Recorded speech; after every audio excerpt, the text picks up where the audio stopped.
So when we are talking about the conformational analysis, we're typically referring to the Newman projections and chair conformations. If you haven't seen the videos on how to draw the Newman projections and chair conformations, I'll leave the links in the corner and in the doobly-doo below. So if you haven't seen those yet, go ahead and watch them first and then continue with this video. Alright, so without any further ado, let's start with something very basic, ethane molecule. An ethane molecule has a molecular formula of CH3CH3. And if we're thinking about this molecule in 3 dimensions, then the front carbon is going to be connected to 3 hydrogens. I will show 1 hydrogen, second hydrogen, and the third hydrogen over here. And then the back carbon will be connected to 3 hydrogens as well. 1, 2, and 3, just like that. Now, when it comes to this structure, this is sometimes what we refer to as a sawhorse structure or sawhorse projection. However, we are used to draw the Newman projections and chair conformations, so for an open chain molecule like that, of course, we are going to be talking about the Newman projection. So, if I were to construct the Newman projection for this molecule, I'm going to have the front atom with 1, 2, 3 hydrogens on it, and I will also have the back atom with 1 hydrogen hiding behind the top one, 1 hydrogen hiding behind the hydrogen to the right, and finally 1 more hydrogen hiding behind the left one. Of course, this is not the only conformation that I can have for this molecule. If I take my, let's say, back atom and rotate it by 60 degrees, clockwise or counterclockwise, in this particular case it doesn't matter. So if I do this rotation, I'm going to keep my front atom just as is, so I will redraw that just as is over here. Then my back atom, I will have hydrogen top right, hydrogen directly looking to the bottom, and finally hydrogen top left. And in this case, my hydrogens that are on the back atom are sort of like in the middle between the hydrogens that are on the front atom. The first conformation, we refer to that as an eclipsed conformation, like a solar eclipse or a lunar eclipse, but without the vampires, you know. And the other one, where we have our atoms in between, we refer to as the staggered conformation. Now, these conformations are also not the same in energy. When it comes to the eclipsed conformation, the distance between the hydrogens that we have in this case is much lower than the distance between the hydrogens in the staggered conformation. So the closer the atoms are in the molecule, the more electrostatic repulsion they have because of the electron clouds around them, which means that the further those groups are from each other, the less repulsion we are going to experience and the more stable the molecule is going to be. The difference in stability in this case, the delta G, is going to be sort of around 12 kilojoules per mole. And of course, if I wanted to write my delta G for this equation as written, where the staggered conformation would be my quote-unquote product, while the eclipsed conformation would be my, again, quote-unquote starting material or reagent, I should write negative 12 kilojoules per mole, because the staggered conformation is more stable. So if I wanted to put everything on my energy diagram, let's say I have the vertical axis, which is going to be my delta G, my energy, and my x-axis is going to be the angle of rotation. We are going to start with 0 degrees, and by 0 degrees I'm going to assign the eclipsed conformation, where my hydrogens are right behind each other, just like what I have here on the screen. Then I start rotating my back atom by 60 degrees each time, so I'm going to have 60-degree conformation, then I'm going to have 120 degrees, then 180 degrees, then 240 degrees, then 300 degrees, and down there I'm going to have 360, which is the same as 0 degrees. So 0 degrees is going to be my unstable eclipsed conformation, so let's say 0 degrees is somewhere over here. When it comes to my eclipsed conformations, the eclipsed are going to be 0, 120, 240, and also this 360 degrees. So all of those energies are going to be at the same level. So 120 is going to be here, 240 is going to be here, and 360, which is the same as 0, is going to be up there. Now, when it comes to my staggered conformation, well, that one is my low energy. So say it's somewhere around here. So my staggered conformation is going to be at 60, 180, and 300 degrees, which means that it's going to be here and here on my energy plot. And of course, if I wanted to combine all of those energy levels with the curve, how the energy is going to be changing when my atoms are rotating, I'm going to end up with a curve that kind of looks like this, gently going up and down between my energy levels, always at the same amplitude. And this energy difference is roughly 12 kilojoules per mole. So this is a fairly straightforward and simple molecule, but what happens if not all the atoms that we have are just simple hydrogens? What if we have something a little bit more complicated? Let's say we now have a butane molecule. So for the butane molecule, I have CH3, CH2, CH2, and one more CH3 at the end. And specifically for this molecule, I'm going to look at my bond in between my carbons 2 and 3, so that I have some different groups floating around. So my front atom, which is going to be atom 2 in this case, is going to be a carbon, which is connected to a CH3 group. Then we have a hydrogen, and we have another hydrogen atom on it. Then we are connecting to the back atom, which is going to be my atom number 3 here, and that carbon is in turn also connected to a CH3 group. Then we have a hydrogen and another hydrogen, like that. So if I were to draw my Newman projection for that one, what I'm going to see is on the front atom I will have CH3 and 2 hydrogens, while at the back I'm going to have CH3 hiding behind the front CH3, hydrogen hiding behind another hydrogen, and hydrogen on the left also hiding behind another hydrogen. Well, in this case, since not all of my groups are simply hydrogens, we have a methyl group as well, we have a CH3 group. That means that now our energies are going to be slightly different depending on how exactly our groups are oriented in space. So let's keep our front atom just as is, and we'll start rotating the back atom slowly 60 degrees at a time, making all different conformations. So after my first rotation, I will end up with the front atom looking just as is, but in the back, if I rotate, let's say, clockwise by 60 degrees, I now have CH3 looking to the right up, and then I have hydrogen and another hydrogen. Then I'm going to rotate it one more time. My front atom stays as is, so I still have my CH3 over here, then I've got my hydrogens untouched. In the back, now I have the back CH3 hiding behind my right hydrogen, my left hydrogen, and my top hydrogen. The top hydrogen is hiding behind the front CH3. Then I'm going to do one more rotation. Again, keep my front atom just as is, CH3 up top. I now have my back CH3 in the bottom. Then I have my hydrogens up, right, and left, like that.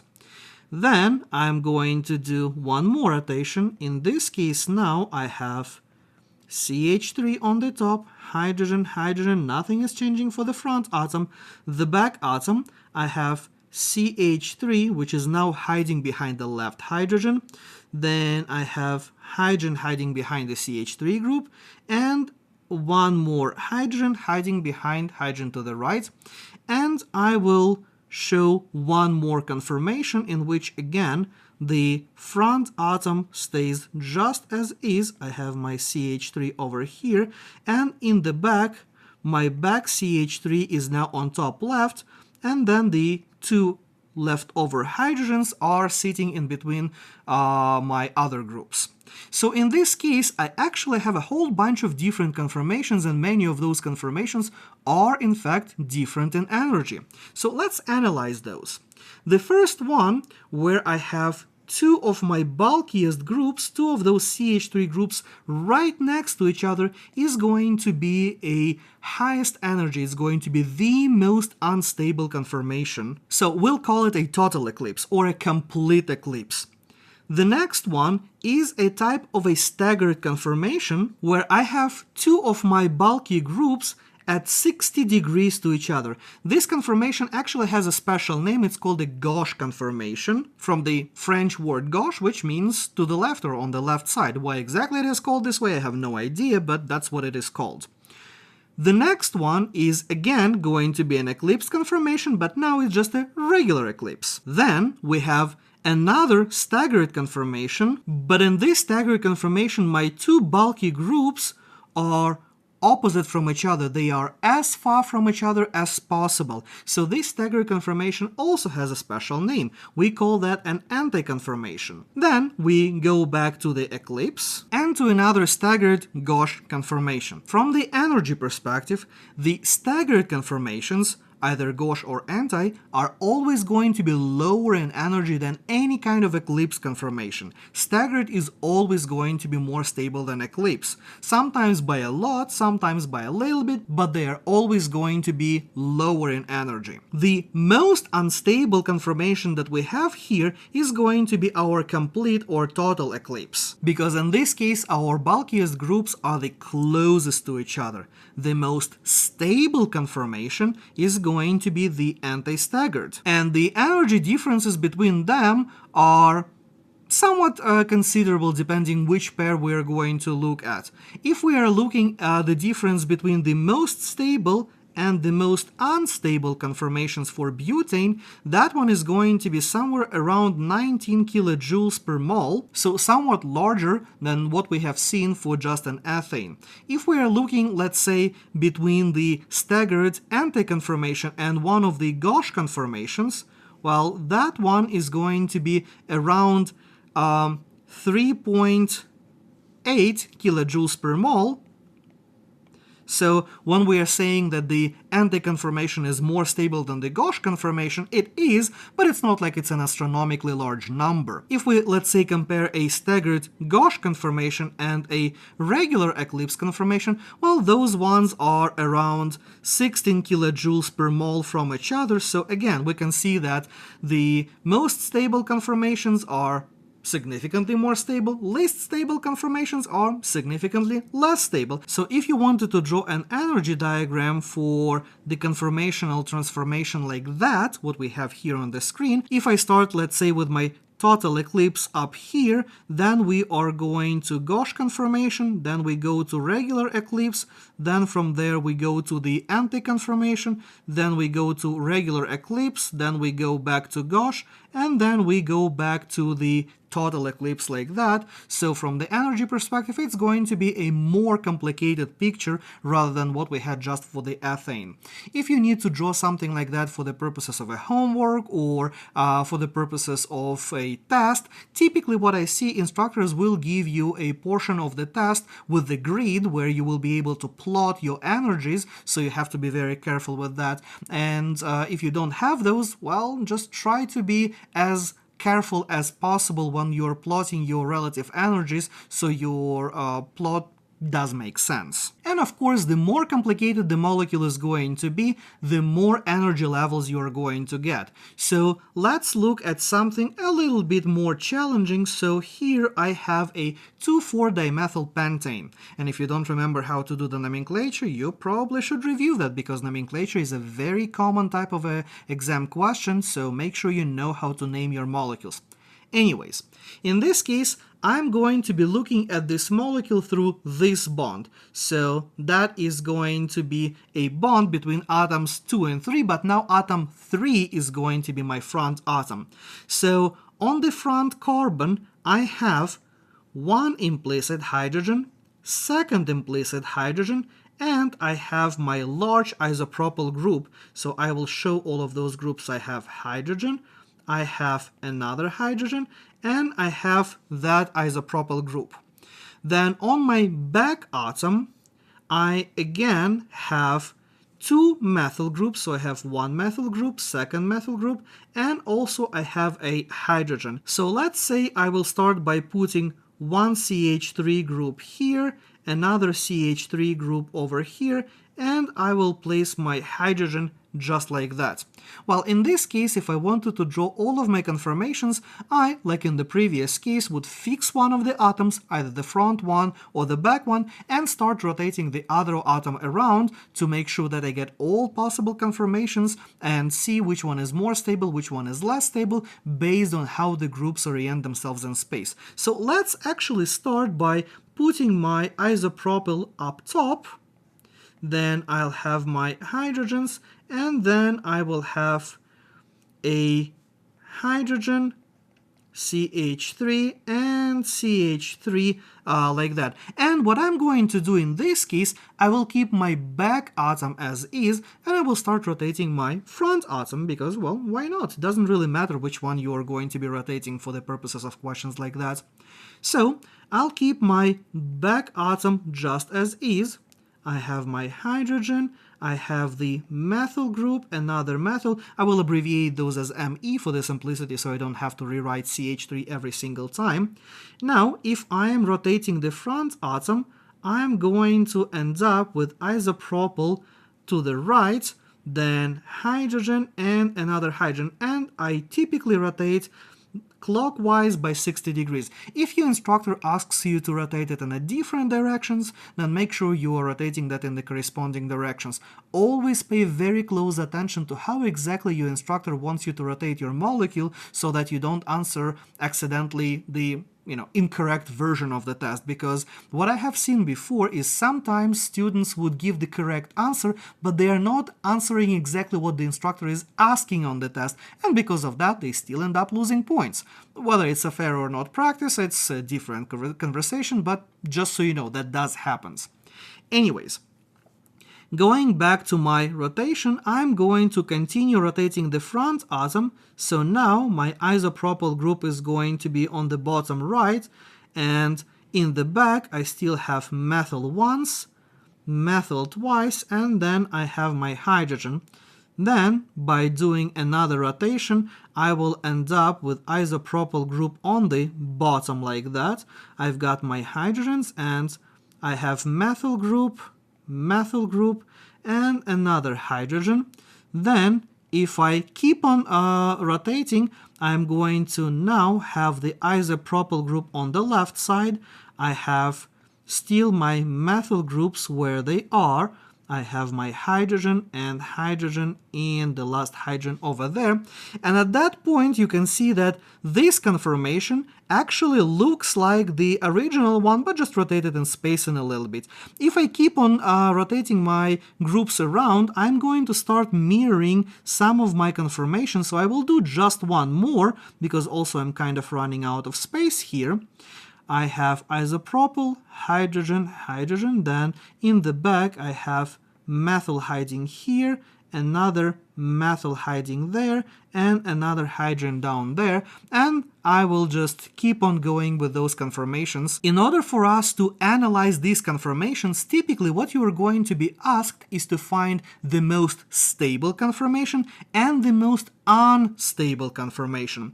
Well, in this case, in order to find the most stable and unstable conformation, I need to find the bulkiest groups on my front and the back atom.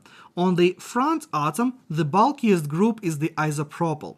On the back atom, the bulkiest groups are my methyls. I need to find all conformations where they are as far from each other as possible for the stability's sake.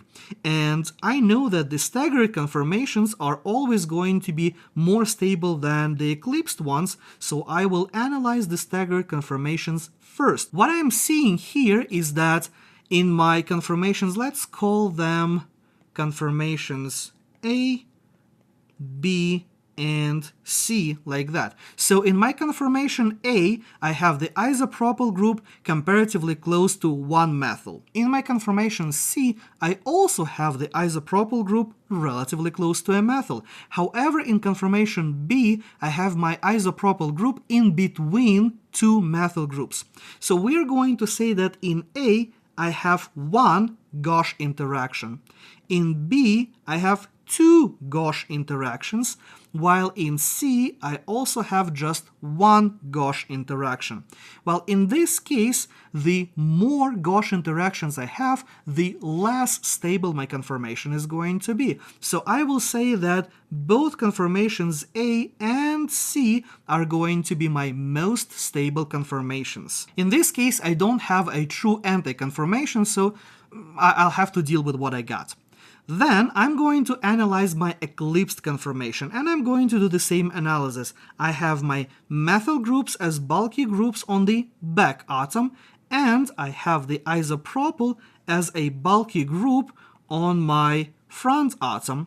So what I'm seeing is that in the conformations, let's call them D, E, and F. So what I'm seeing is that in the conformation D, I have the isopropyl group and methyl group overlapping, and I have the same situation in the conformation E. So I will say that D and E are 2 most unstable conformations, while the conformation F is somewhat unstable, but is not as unstable as D and E. So if I needed to rank my conformation from, let's say, most stable to least stable, or the other way around, I would say that A and C are the most stable.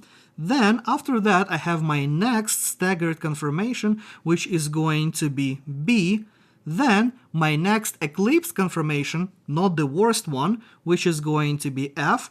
And finally, my least stable conformations are going to be D and E, which in this case are exactly the same. So A and C are my most stable conformations, while D and E here are my most unstable conformations. So this is a typical Newman projection analysis that you are going to be doing for a lot of different molecules. So essentially, what you are going to be looking at is first, draw your Newman projection. If you have a specific stereochemistry given to you with dashes and wedges, draw exactly what you are seeing, just like what we did in the other video. If you don't have a specific stereochemistry given to you, draw it however you like. Then fix either your front atom or your back atom and start rotating the other atom around, and do it until you end up with a full 360-degree rotation, which is going to give you 6 different conformations, the 7th being the initial one. So for Newman projections, you're always going to be looking at a maximum of 6 conformations. If you have more than that, then you are repeating yourself. Then, once you have all of your conformations, separate those into staggered and eclipsed conformations. They always should flip-flop when it comes to staggered to eclipse. If you start with the staggered, the next one is going to be eclipsed, the next one is going to be staggered again, and so on. So they always alternate. Then remember that staggered conformations are always going to be more stable than the eclipsed conformations. Out of all of your staggered conformations, find the one where the bulkiest groups are as far from each other as possible. That is going to be your most stable conformation. Among your eclipsed conformations, find the one where the bulkiest groups are as near to each other as possible, and that one is going to be your least stable conformation. And from there, you can answer your question depending on what exactly your instructor is asking. Occasionally, your instructor might be asking you to draw most or least stable conformation. In this case, what I would suggest, draw the conformation as is, then rotate it around on a separate piece of paper, on scratch paper, or on the backside of your test, something like that, and then draw the conformation that you think is the most or least stable, depending on what is being asked. Don't try to do everything at the same time. If you are trying to draw the Newman projection and rotate it in your head and figure out what is more and less stable, chances are you are going to make a mistake somewhere and will pay dearly for that with points. So don't do it. All right. Moving on to the chair conformations. So when it comes to a chair conformation, first of all, we gotta draw a chair conformation. So let's say I have a molecule like that with 2 methyl groups and a chlorine on it. Step number 1, I will draw my chair stems, which are going to look like this, and number them. I will start numbering from chlorine 1, 2, 3, 4, and I will place my atom number 1 on the top right corner of my chair, just because I like it to do so. You can do it however you like, for as long as you're being consistent. Then I have atoms 1, 2, 3, 4, 5, and 6 in my other chair like that. So on atom number 1, I have chlorine in the up position, so I will show it over here. The implicit hydrogen is in the down position. On atom number 3, I have implicit hydrogen in the up position and CH3 is in the down position. And then on atom number 4, I also have CH3 in the down position and implicit hydrogen is in the up position. In my flipped chair, carbon number 1, I again have chlorine up, hydrogen down. Then carbon number 3, I have hydrogen up, CH3 down. And carbon number 4, I have hydrogen up, CH3 down. So when it comes to the chair conformations, generally speaking, we want to see how many groups we have axial and how many groups we have equatorial. In the first case, we have CH3 and chlorine as axial groups and another CH3 as equatorial. So in my first conformation, I have axial once, axial twice, and I have one equatorial group. In my other conformation, I have chlorine, that is equatorial, I have methyl group, which is also equatorial, but another methyl is going to be axial. So in this case, I'm going to end up with one axial group, then I have one equatorial and second equatorial. For as long as I have my groups of roughly the same size, chlorine is a large atom, CH3 is a relatively small group made out of small atoms, so chlorine and CH3, they're not that different from each other space-wise. So we have CH3 versus something like chlorine, they're similar in size. Then, in this case, we're going to look at how many groups we have axial and how many groups we have equatorial. The more equatorial groups you have, the more stable your compound is going to be. So in this case, I have 2 equatorial groups in my conformation on the right, which means that that conformation is going to be the more stable conformation. Now, when it comes to much bulkier groups, when you have one group that is significantly larger than the other groups in your molecule, then the situation is going to be a little bit more interesting. For instance, let's look at this molecule. I have 2 methyl groups, so I have a methyl group on the top, I have methyl group on the side, and I have a tert-butyl group.